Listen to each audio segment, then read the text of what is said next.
Welcome back to my channel. My name is Juliana and I'm an accountant who loves makeup. Today's video is about how I'm going to be shaping my makeup spending habit in 2021. Before we get into the video, on my eyes I've got Made by Michelle palette, the Head in the Clouds one, and this is what the inside looks like. It's a pigment palette. I don't know if you can see.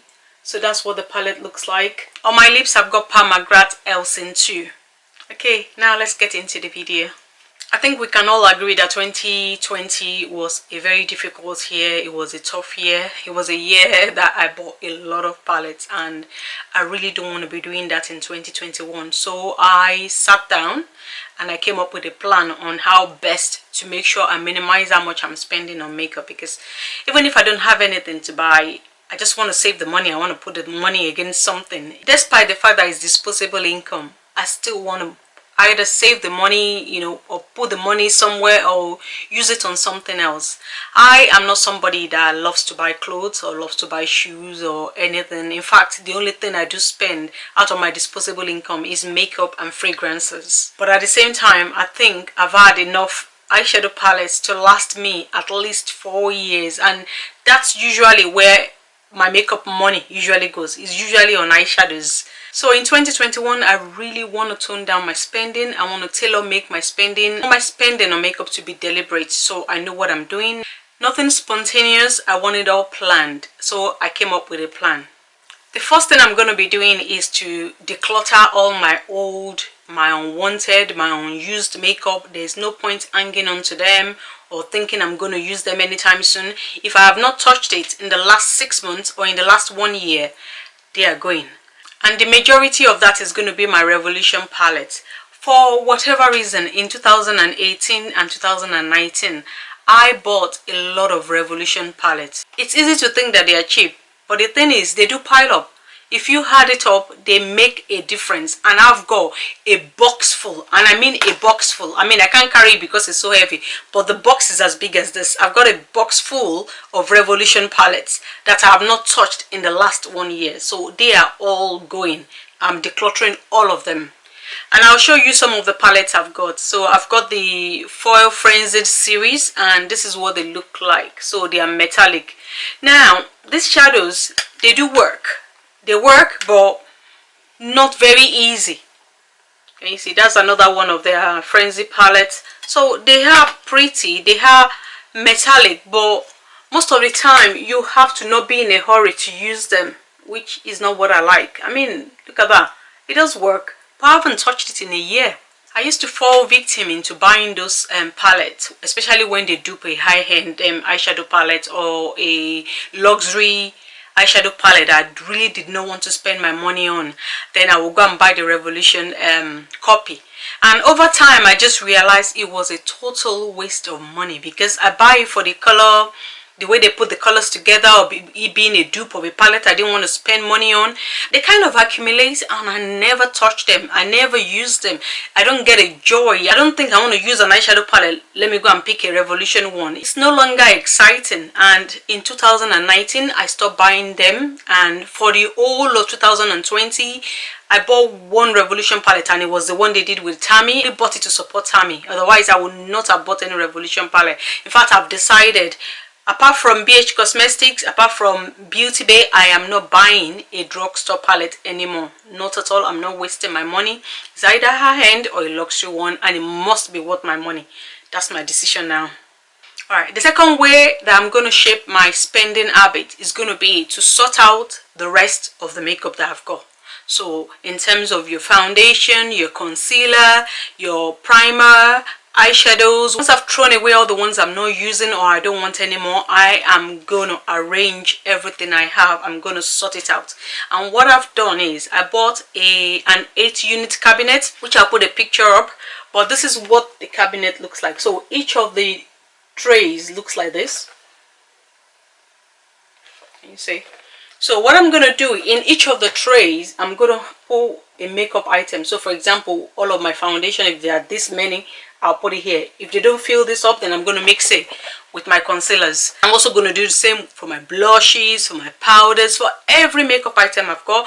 I want to keep them in one place. Drawers labeled, keep an eye on them, know when they're finishing, know which one I've still got labeled, so I know at any particular time what I have. If I have to swap them, shop my stash, you know, weekly or monthly, I can just go into that drawer, you know, swap what I have, you know, out with the old ones to make sure I'm using all my makeup all through the year.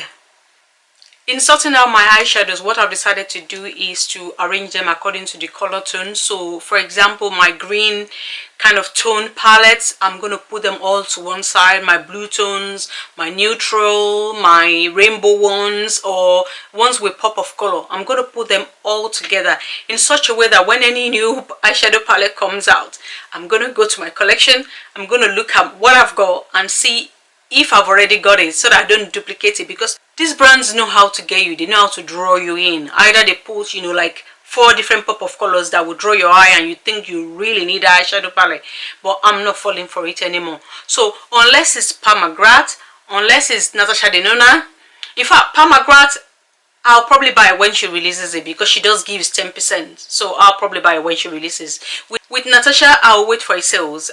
All of 2020, I never bought any of her palettes when she released them. I bought all of them on sales. With Viziet, I mean, Viziet hardly releases new palettes constantly. They usually space out their release, but I'm definitely buying all Viziet palettes. Again, with Viziet, I'm on the fence. It just depends on how beautiful that palette is. I mean, it's never going to go out of stock. They don't usually do like limited edition palettes, so I probably can wait for it, but if I can't, then I buy it. So those are the 3 brands I know I probably will not be able to say no to. I'm not going to deceive myself. Mcgrath, Natasha Denona, Viziet, I am buying. I'm checking out what they bring out, regardless of whether I have the color scheme or not. I'm definitely checking them out. The 4th way to shape my spending habit is to sort out all my single eyeshadows. At the moment, they are usually put together in a palette according to the brand. For example, my Sydney Grace eyeshadow singles are all in a palette. Give Me Glow, they're all in a palette. Little Cosmetic, all of them are all in a palette. But what I want to do now is to sort them according to the color. So I'm going to mix all of my brands together. I mean, look at this. This is my Little Cosmetics singles in greens, you know, the green tones. And this is my Sydney Grace. I mean, if you look at it really, they are really the same thing. Don't know if I can fit it into the same frame for you to see. There's no reason to buy some of the shades I bought in Sydney Grace, because most of them are here. So that's the problem. But because they're all in different palettes, sometimes you forget what you have in your collection. These are my Give Me Glow singles, all in a different palette. My Colourpop singles, the latest Little Cosmetics singles I got. I mean, look at all the shades. I'm sure most of the shades I already have it in some of these other brands in my singles collection. More Sydney Grace, my Davina shadows. I mean, look at that. Do I need any more? My JD Glow singles. I also have the Colourpop singles that I deported from their monochromatic palette. So your mains, the red palette, the purple one. I deported most of my Colourpop palettes, and I just popped out all the colors I needed and threw away all the colors I couldn't use, like the colors that were too light for me, and I put together a palette. I mean, this is good enough. So what I've decided to do, all of my singles, they are going to be put together in a palette. So the greens are going to be in one palette or 2, however many palettes they fit. The red, they are going to be together in a palette. That way, if any single comes out, I'm going to first go to my collection and check if I have it in my collection, and if I do, I'm not buying any single. I mean, to be honest, I'm not likely to buy any more singles, because how many colors can there be? I mean, I've already built up my collection in 2020, which was what I intended, and it has really helped me because it has saved me from buying a lot of palettes. With some of the palettes I was interested in, either because of 2 shades, 3 shades, I just put them together, built my own palette from my singles. I know it's really helped, but one thing I do know is I definitely don't need new ones. Although I do have an order pending, which is from Cleonard Cosmetics. I ordered their jeweled multi-chrome collection. I cannot wait to get that. I know it's probably going to be like 2 months before it gets to me, but I was determined to buy it this time around because I had to cancel my previous order. But this time around, I'm definitely keeping the order and I want it. Once I get that, that's it for any singles. Unless a brand come up with a color that has never been made before, I don't think I'm going to be seriously tempted to buy it. Another way to shape my spending habits in 2021 is to decide on the brands I really want to purchase from. I mean, I've been so lucky because I'm set in my ways, and when I have brands that I do love, I tend to stick to them. Especially maybe for example with Hourglass, I love their complexion products, and in fairness to them, they make one of the best complexion products out there. So I do have loyalty to some certain brands, so that's what I've decided to do. I am going to make up my mind on the brands I want to purchase from, and any brand that has not come up to par in the last 1 year, 2 years, I am not buying from them. I mean, like I said earlier with my eyeshadows, those 3 brands, Mcgrath, Mcgrath and Natasha Denona, they are the only ones that whatever they come out with, I will look at them first. You know, I would always check them out and decide if I wanted to buy. And most likely I will buy them. I mean, I'm not going to lie to myself. Most likely I will definitely buy eyeshadow palettes that come from those 3 brands. With other products, for example, my foundation, I do have certain brands that I buy my foundation from. So my main foundation is from KVD, I do buy from Estee Lauder, and I buy from Revolution because they do make nice foundations. So I do have my brands, and I'm going to stick to that. I'm also lucky in the sense that I don't like change. I don't like trying out things unless they're eyeshadow palettes. My makeup routine, I tend to stick to it. So the primers I use, the foundation, my powder, I just tend to stick to the same kind of powders or the same kind of brands. I'm not one to get carried away with a new release, you know, for skin products or things like that. Anything that is not eyeshadow palettes, I really don't get tempted unless it's really fantastic and it's coming from a brand that I know. So yeah, brand loyalty is very important. Pick the brands you want to purchase from and stick to those brands. I intend to carry that out throughout 2021 because it's really helped me in 2020. In 2020, I was able to save in all other aspects of makeup apart from eyeshadow palette. Well, yeah, I intend to stick to that in 2021.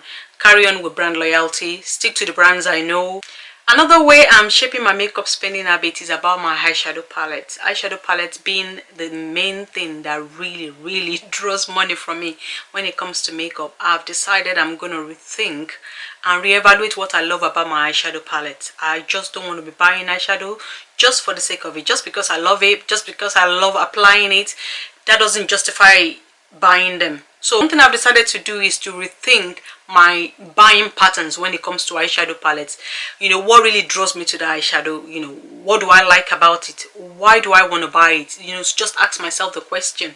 And the best way to do it, I looked at some of the eyeshadow palettes I did buy in 2020, and I sort of thought about the reason why I bought them. For example, I bought the Greek Goddess palette from Luna Beauty, and this eyeshadow palette is actually mainly neutral, but they are neutral, beautiful neutral. Also, first of all, it's got like a pop of color. Also, when I bought this eyeshadow palette, I started a new job where I couldn't go with my normal pop of colors, because this kind of eyeshadow on my eye, I wear it on a weekday sometimes, but because it was a new job, I wanted to kind of like pipe down, tone it down, and just see what's happening first of all before I go into work looking like a mermaid, you know. So that was one of the reasons why I bought this palette. So it was justified.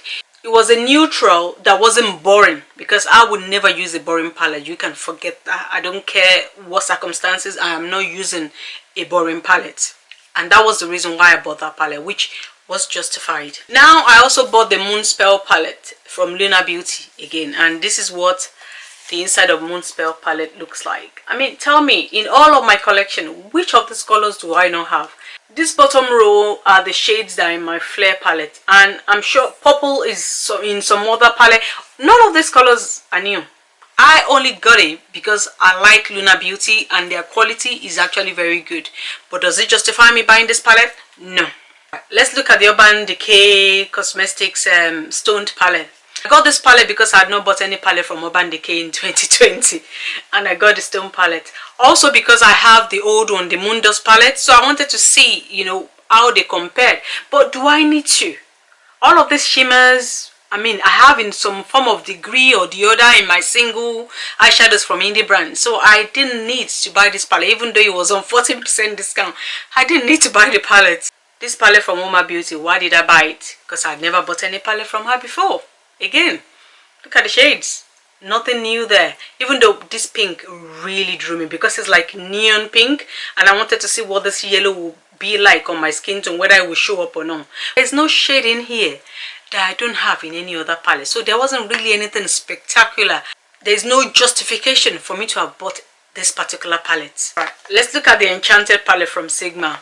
Now, I bought the Categorise and I liked it, and I thought, okay, wow, since I liked it and it was the first time I was buying from Sigma, why don't I buy the other palettes that they came out with? So I bought the Enchanted palette. I mean, it's a pretty palette, it's a nice palette, but nothing new here. I mean, this shade is similar to the Subversive palette in Mcgrath.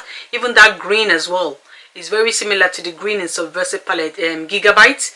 So, and those ones are like very, very pigmented, more than this palette. So there isn't really anything new under the sun that you haven't seen before. In fact, most of the shades are in one of my Mcgrath palettes or the other. So there was no reason really to buy this, apart from the fact that, oh, it looks pretty when you look at it all together. Packaging was one of the reasons I got it, which is a really stupid reason, or at least for me anyway, to buy a palette. I don't think it's justifiable. And lastly, let's consider Natasha Denona's Glam palette. I mean, look at this. I absolutely hate cool tone, even though I want to push myself to try cool tones. But in terms of what I like, I don't like cool tone. So I really shouldn't have bought this palette. You know, when you think about it, we buy a lot of palettes that we don't need to buy, all because of the FOMO, or because of the pressure, you know, of having that particular palette, or that's what's raining at the moment, that's what's in trend. I don't need to make any of these purchases, and I've decided in 2021, before I buy a palette, I'm going to ask myself, why do you want that palette? Is it for the color? Is it because it's got red, or it's got orange? Because anything that's got red and orange, it's going to take a lot of miracle for me not to buy that palette. So I'm going to ask myself why I'm buying the palette. So if it's something that I've had before, once I go into my collection where I've color coded and I've got that palette or something similar to it, I am not buying it unless it's from the 3 brands which I would always buy from. But apart from that, no. When it comes to eyeshadow in 2021, I want to turn over a new leaf. I really don't want to be giving my money to all these brands that are already as rich as anything. So nothing like that anymore. I'm saving my money. Even if I don't have anything to spend the money on, I'm just going to keep it, you know, and keep it for whatever, any rainy day, whatever I need to buy in the future. Even fragrances. I mean, I'll use it to buy whatever, but just not makeup, not eyeshadow. Enough is enough. Over the course of the year, there's going to be many reasons, you know, many things, many ways I'm going to find controlling my spending and shaping my spending habits. But the final one I have today is to buy only what makes me happy. Not because everybody's using it, not because it's the most popular one, but I'm just going to buy what makes me happy. And in saying that, what comes to mind was when Vizia released their 2 palettes late last year. It was the Mcgrath Etendu palette, and I can't remember what the other one was called, but it was the violet one, and that was what was popular. That was what everybody was buying. In fact, I did not realize they came out with 2. I thought it was just one, the violet palette. And looking at it, I don't like purple. It does not. I don't look at it and think, oh, what a beautiful palette, or what a beautiful color combination. No, I do not like purple. And I already have Natasha Denona's Lila palette that is really at the bottom of my list. I don't like purple or purple variety, so I knew I didn't want that palette, and I did not want to buy it. But when I saw the neutral one, which is the Mcgrath Etendu palette, and this is what it looks like, oh, I fell in love with this palette. It's plain. It's not what everybody was rushing after. It wasn't the popular one or whatever. But this one, I actually preferred it to the violet one. This one, when I looked at it, made me smile because I knew I would get good use out of it, because some of the days I like to go to work neutral. So I knew I would get good use out of it as opposed to the violet one. So I refused to buy the violet one, and I'm so happy I did not fall, you know, victim of what was more popular out of the palette. And that's what I'm going to stick to. I'm going to stick to what makes me happy. It doesn't matter if it's the latest palette that has just come out and everybody's buying it and talking about it. I'm not going to fall for that anymore. So if I don't like it, if I don't 100% want it, I am not buying it. And that's it, guys. Those are all the ways I'm going to be shaping my makeup spending habits in 2021. I think I've given these companies enough of my money in 2020, so no more. And I'm really hoping it works, because that's it. I've had enough. In fact, I don't have room or space for them anymore. That's it, guys. That's what I have for you today. I hope you've enjoyed this video. Let me know what you think. Are you also thinking about spending less in 2021, or is that when you're actually going to spend more? Just let me know in the comment section. And until next time, I'll see you.